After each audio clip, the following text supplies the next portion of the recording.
Sebulan yang lalu saya membeli beberapa makhluk yang lebih tua daripada dinosaurus. Berencana untuk mengerami mereka di rumah. Telur ini disebut sebagai telur Triceratops. Dikatakan dapat bertahan hidup selama ratusan juta tahun. Mereka terutama menyimpan telur di dalam pasir. Begitu terkena air, mereka akan menetas dengan sendirinya. Setelah menyiapkan rumah baru untuk mereka, saya meletakkan telur di dalamnya. Mereka sangat kecil. Kecilnya bahkan lebih kecil dari makanan ikan.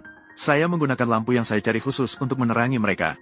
Sembari menerangi, lampu itu juga dapat memberikan kehangatan. Keesokan harinya, sedikit bentuk kehidupan mulai muncul. Mereka tidak lagi melayang di tepi dinding, tetapi mereka terus melompat di dalam air. Saya menghitung dan kira-kira menetas menjadi 13 ekor. Keesokan harinya saya menghancurkan makanan ikan untuk memberi mereka makan. Hanya dalam waktu 1 hari, ukuran mereka telah meningkat sekitar 4 kali lipat. Hingga hari ke-7, mereka akhirnya menunjukkan bentuknya. Jika dibandingkan dengan hari pertama, ukurannya telah meningkat lebih dari 5 kali lipat. Memikirkan bahwa mereka telah bertahan hidup selama ratusan juta tahun. Jujur saja, mereka terlihat agak menakutkan. Dalam beberapa hari ke depan, mereka tumbuh dengan cepat. Namun, beberapa dari yang kecil ini, dimakan oleh yang lainnya sebagai makanan. Proses alam dari yang kuat dan yang lemah, terwujud dengan nyata di sini. 10 hari kemudian, mereka berenang di berbagai sudut. Tetapi saat ini, wadahnya terasa sedikit kecil.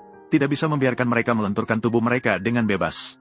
Kebetulan ada sebuah tangki air yang tidak terpakai. Awalnya itu disiapkan untuk kura-kura kecil, tapi sekarang rasanya cocok untuk digunakan oleh mereka. Pertama, lapisi bagian bawah dengan tanah silver poplar. Kemudian taburkan pasir halus di atasnya. Memudahkan udang dinosaurus untuk menetap. Menggunakan pasir halus untuk menyambungkan tanah dengan latar belakang. Segera setelah itu, isi dengan air dan pasang filter. Rumah baru udang dinosaurus pun selesai dibangun. Setelah semua siap, saya langsung menuangkan mereka ke dalamnya. Setelah masuk, mereka berputar dengan gembira. Berenang ke sana kemari menjelajahi rumah baru ini. Saya selalu mengira bahwa berputarnya tubuh mereka adalah reaksi bahagia. Tapi kemudian saya menyadari bahwa itu bukanlah halnya. Putarannya menunjukkan, tidak ada cukup oksigen untuk mereka bernapas. Namun, yang lainnya hidup dengan baik saat itu. Mereka akan dengan bersemangat menggali lubang di pasir. Tindakan ini menunjukkan bahwa kualitas air di sini baik. Udang dinosaurus sangat mahir dalam menggali. Kaki seperti rok di bawah tubuh adalah alat penggali mereka. Dalam waktu singkat, mereka bisa masuk ke dalam pasir. 3 hari setelah itu, udang dinosaurus yang berputar itu akhirnya terdiam di sudut.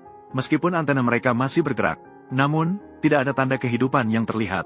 Yang bisa saya lakukan hanyalah mengeluarkan mayatnya, menyediakan tempat pemakaman yang layak untuk mereka, dan terus berkembang biak melalui molting. Seperti kemerahan pada tubuh ini, menunjukkan bahwa molting tidak berhasil. Mereka bisa mati karenanya. Saudaranya berusaha keras mendorongnya, mencoba untuk membangunkannya, namun mungkin juga ingin memakannya. Lagi pula, mereka adalah kanibal. Yang bisa saya lakukan hanyalah mengeluarkan semua mayat, mengatur tempat pemakaman yang layak untuk mereka. 16 hari kemudian, hanya tersisa 3 lobster di akuarium. Dari situasi ini, tubuh mereka sangat sehat. Saya mengambil beberapa rumput air untuk mendekorasi rumah mereka. Sebagai perayaan bahwa mereka adalah pejuang terakhir, saya juga sengaja menyiapkan penutup untuk mereka, untuk membantu mereka berhasil molting. Dalam beberapa hari ke depan, semuanya berjalan lancar. Bahkan molting tidak ada masalah sama sekali. Setiap hari tidak tidur, hanya makan. Namun, pada hari ke-25, salah satu dari mereka jelas lebih kecil dari 2 lainnya. Saya sangat khawatir ia akan menjadi makanan mereka. Jadi saya terus memberi mereka banyak makanan, agar mereka bisa kenyang, menghindari mereka memakan teman-temannya. Namun pada akhirnya, ia tetap dimakan.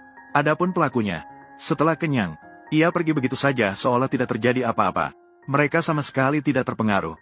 Mereka hanya terus bermain-main di dalam pasir, sambil mempersiapkan telur untuk generasi berikutnya.